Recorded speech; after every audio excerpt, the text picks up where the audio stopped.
네, 글로벌 핫 이슈 시간입니다. 지난 주말 어떠한 뉴스들이 시장 움직였는지 확인해 보도록 하겠습니다. 자, 이 시간 파이낸셜 뉴스의 김문희 기자와 함께하도록 하겠습니다. 안녕하십니까? 네, 어서 오십시오. 안녕하세요. 네, 본격적으로 내용 확인해 보기 전에 헤드라인으로 정리해 드리겠습니다. 뉴욕 증시가 지표 호조의 힘으로 하루 만에 상승으로 거래를 마감했습니다. 3대 지수 가운데 S&P 500 지수는 5년 만에 최고치를 경신했습니다. 미국의 12월 실업률이 7.8%로 집계됐습니다.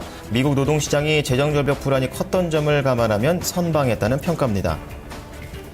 이번 주 미국 국채금리가 지난해 3월 이후 가장 큰 폭으로 상승했습니다. 이번 주 마지막 거래일인 4일 미국 10년 만기 국채금리는 1.97%를 기록했습니다.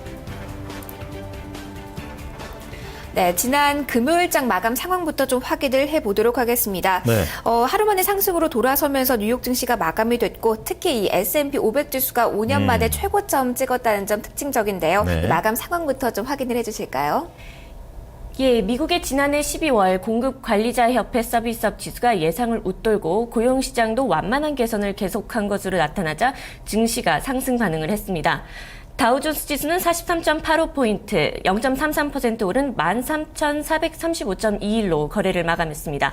S&P 500 지수는 7.10포인트, 0.49% 상승한 1,466.47로 마감했습니다. 이 같은 수치는 지난 2007년 12월 이후 최고치입니다. 나스닥 지수는 1.09포인트, 0.04% 소폭 강세로 3,101.66을 나타냈습니다. 네, 이 앞서 말씀하셨지만 이 나스닥 지수가 상대적으로 좀 약한 모습 좀 그런 보여줬는데 아무래도 애플이 급락한 탓이겠죠? 예, 그렇습니다. S&P 500 지수의 10대 업종 가운데 금융업종이 가장 수익률이 좋았던 반면 기술업종은 애플이 2.78%, 마이크로소프트가 1.87% 하락하면서 가장 부진했습니다. 뉴욕 증시 3대 지수는 모두 지난 2011년 12월 이후 1년 만에 최대 상승률로 한 주간을 마쳤습니다. 다우지수는 이번 한 주간 3.84% 올랐고 S&P 500 지수는 4.57%, 나스닥 지수는 4.66% 상승했습니다. 반면 시장의 두려움을 반영하는 시카고 옵션 거래소의 변동 지수는 이날 14 밑으로 떨어지면서 한 주간 거의 40% 폭락했습니다. 이는 최소 26년 내 최대 주간 낙폭입니다. 네, 애플이 2.8% 정도 하락했다는 점 특징 중에 하나로 꼽을 수 있겠는데요. 네. 한 시장 조사 업체에서 결과가 나왔죠. 지난해 스마트폰 시장에서 삼성전자가 31%를 차지하면서 애플의 20%를 크게 웃돈 것으로 집계가 됐고요. 네. 양사 간의 격차가 더욱더 벌어질 것이라는 우려가 나왔다는 점 확인을 해보셔야겠습니다. 네. 자, 계속해서 이슈들 좀 보죠. 전 거래일은 양적완화 중단에 대한 좀 우려가 있었는데요. 이날에는 오로지 경제지표 개선에 좀 시선이 모아진 모습이었습니다. 서비스업 지표가 예상보다 호조세 띄었네요. 이 부분 살펴주시죠. 예, 공급관리자협회는 지난해 12월 서비스업 지수가 56.1로 집계됐고 지난해 11월 54.7에 비해 상승했다고 밝혔습니다. ISM의 12월 서비스업 지수는 지난해 2월 이후 10개월 내 최고치이자 전문가 예상치 54.2를 웃도는 것으로 나타났습니다. ISM 서비스업 지수의 세부 항목 가운데 신규 주문 지수는 11월 58.1에서 12월에는 59.3으로 상승하면서 10개월 내 최고치를 기록했습니다. 고용지수도 지난해 11월 50.3에서 12월 56.3으로 급등하면서 지난해 3월 이후 9개월 내 최고치를 나타냈습니다. 반면 기업 활동 지수는 지난해 11월 61.2에서 12월에는 60.3으로 하락했습니다.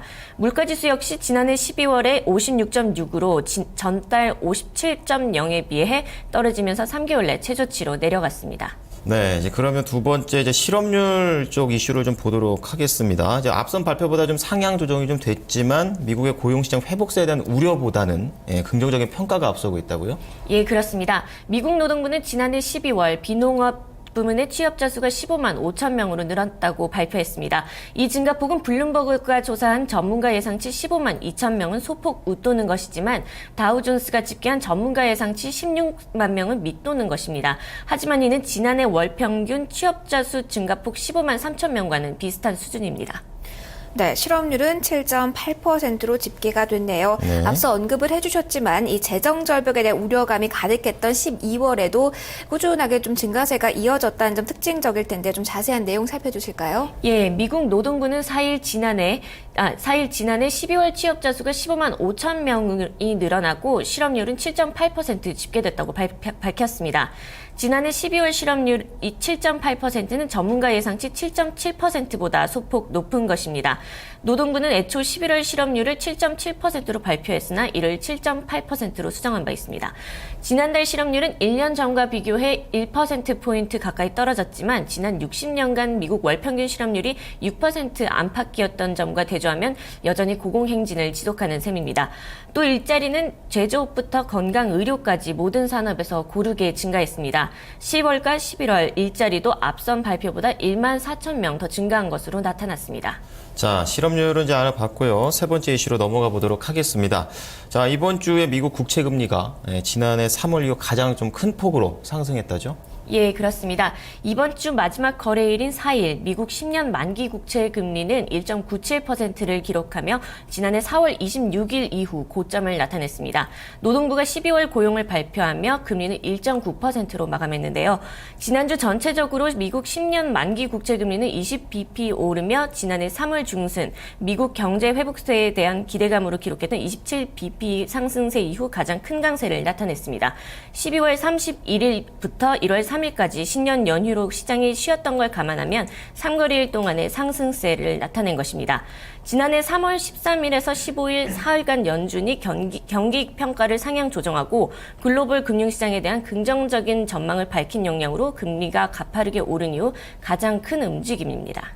변동성 쪽도 살펴볼까요? 미국 국채시장 변동성이 지난 3일 2개월 내 가장 높은 수준을 기록한 것으로 나타났네요. 예, 그렇습니다. 옵션에 기반한 미 국채 변동 가격을 측정하는 뱅크 오브 아메리카 메릴린치의 무브 지수는 63.5bp로 오르면서 지난해 11월 6일 후 고점을 나타냈습니다. 이 지수의 지난해 평균은 69.8이었습니다. 지난해 12월 10년 만기 국채 금리는 14bp 상승하면서 24bp 오른 지난해 3월 후 월 기준 가장 큰 상승세를 보였습니다. 네, 이 미국 회사채의 그 CDS죠. 신용부도 수합. 이게 13개월 만에 그 안에 그 최대폭으로 하락했다는 소식도 전해주시죠. 예, 블룸버그 통신에 따르면 지역 투자 적격 등급 회사채의 CDS를 추종하는 마켓 CDX 북미 투자 적격 등급 지수는 이번 주 13.9bp 하락하며 85.6bp로 떨어졌습니다. 이는 2011년 1월 마지막 주 이후 가장 가파른 하락세입니다. CDS는 통상 투자자들의 신뢰가 개선되면 하락하고 신뢰가 약화되면 오르는 경향이 있는데요. 미국 의회가 제정안을 합의한 영향으로 2일 이 지수는 2011년 11월 이후 가장 급격한 일중 하락세를 그렸습니다. 4일 노동부가 발표한 지난해 12월 농업부문 제외 고용 증가수도 15만 5천 명으로 시장 예상에 부합하면서 시장을 안심시켰습니다. 다만 이 지수는 3일 연방준비제도 이사회가 발표한 통화회의 의사록에 연내 채권 매입을 종료를 일부 위원들이 주장했다는 소식에 4일 오전 87.1까지 오르기도 했습니다. 네, 마지막으로 유럽 증시 마감 상황을 좀 살펴보겠습니다. 장 초반 하락세를 보였지만 역시 뉴욕 증시와 마찬가지로 이 고용지표 호조세가 힘이 되면서 상승으로 마감을 했죠. 예, 그렇습니다. 이날 영국 FTSE 100 지수는 전일 대비 45.50 상승한 6.89.84를 기록했습니다. 프랑스 CAC 40 지수는 8.85포인트 오른 3,730.01을, 독일 닥스 지수는 19.93포인트 뛴 7,776.37을 기록했습니다. FTS 100 지수는 2011년 2월 이래 최고치를 경신한 것입니다. 네, 오늘 김문희 기자 얘기 잘 들었습니다. 오늘 말씀 감사합니다. 고맙습니다. 네, 오늘 글로벌 핫 이슈 시간에 다룬 내용들 헤드라인으로 다시 한번 정리해드리겠습니다. 뉴욕 증시가 지표 호조의 힘으로 하루 만에 상승으로 돌아서면서 거래를 마감했습니다. S&P 500 지수는 5년 만에 최고치를 경신했습니다. 미국의 12월 실업률이 7.8%로 집계가 됐습니다. 미국 노동시장이 이 재정절벽의 불안감이 컸던 점을 감안했을 때 선방했다는 평가입니다. 이번 주 미국 국채 금리가 지난해 3월 이후 가장 큰 폭으로 상승했습니다. 이번 주 마지막 거래일인 4일 미국 10년 만기 국채 금리는 1.97%를 기록하면서 지난해 4월 26일 이후 고점을 나타냈습니다. 자, 이어서 미국 시장을 움직인 재료들 키워드로 살펴보도록 하겠습니다. 김보선 캐스터입니다.